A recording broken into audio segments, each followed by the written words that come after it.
Good morning, everybody. I welcome you all to my podcast, The Ebb and Flow of Life. My guest today is Tara Swaminathan.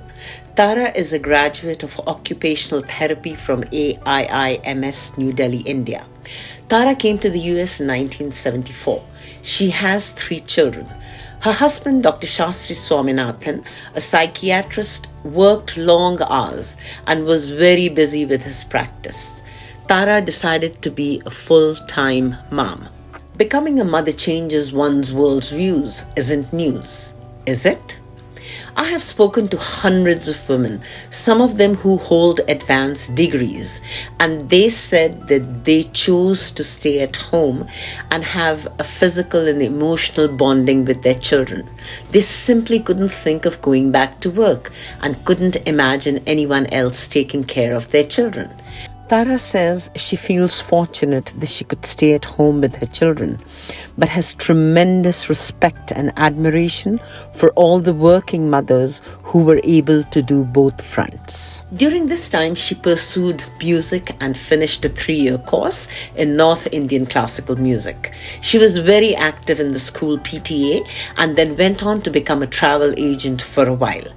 Tara and her husband are excellent singers, and this kind-hearted couple have contributed their vocal resources in many charitable efforts. As her children became young adults, Tara went on to manage her husband's large practice. Once he retired, they moved from Chicago to the suburbs and are enjoying time with their grandchildren. Tara teaches music as a hobby and spends time singing, cooking, which she says she enjoys, and is also a part of a book reading club. Tara is the secretary at Indian Medical Association Charitable Foundation and also the secretary for the Club of Indian Women. Good morning, Tara, and welcome to my podcast, The Ebb and Flow of Life. Good morning, Ghazala. Thank you so much for inviting me. It's an honor to be on your podcast.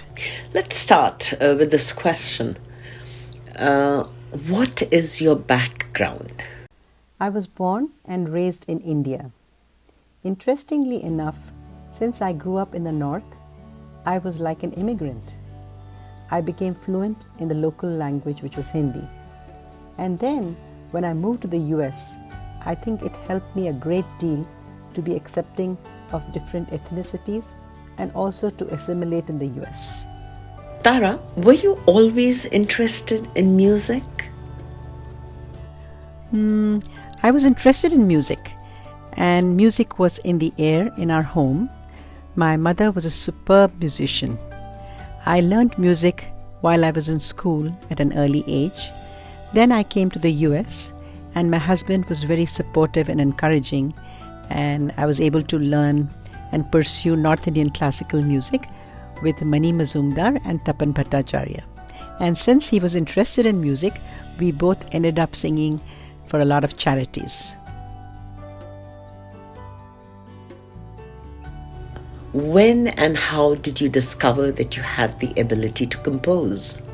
A very interesting question. I give full credit to my friend Dr. Abhi.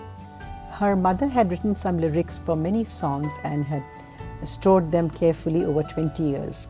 She had tried to give life to her mother's lyrics by trying different musicians from India, but there was no luck. And one day she just asked me, "Have you ever tried composing?" I said, "Well, I really haven't." She said, "Why don't you try?" And the story began. Tara, tell me, what does singing do for you? So I do enjoy singing.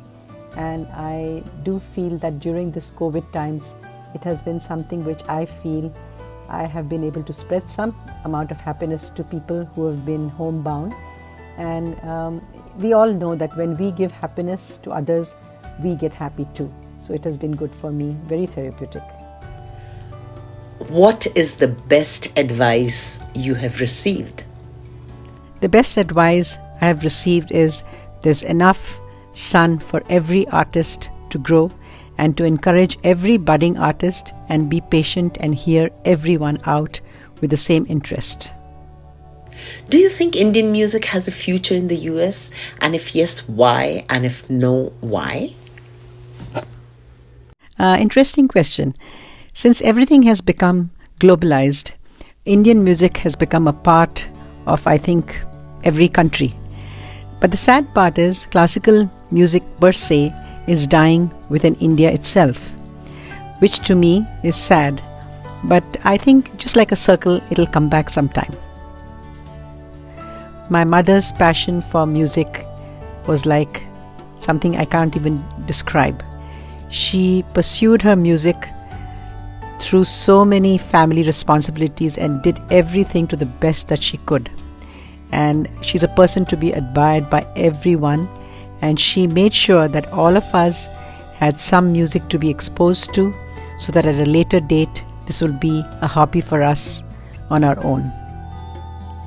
Wind chimes are one of the most euphonious sounds I can think of, and they always make me peaceful. Tara's voice gives me that feeling. Tara, thank you so much for being part of this podcast. I truly appreciate it. Thank you so much for inviting me. It's an honor to be on your podcast.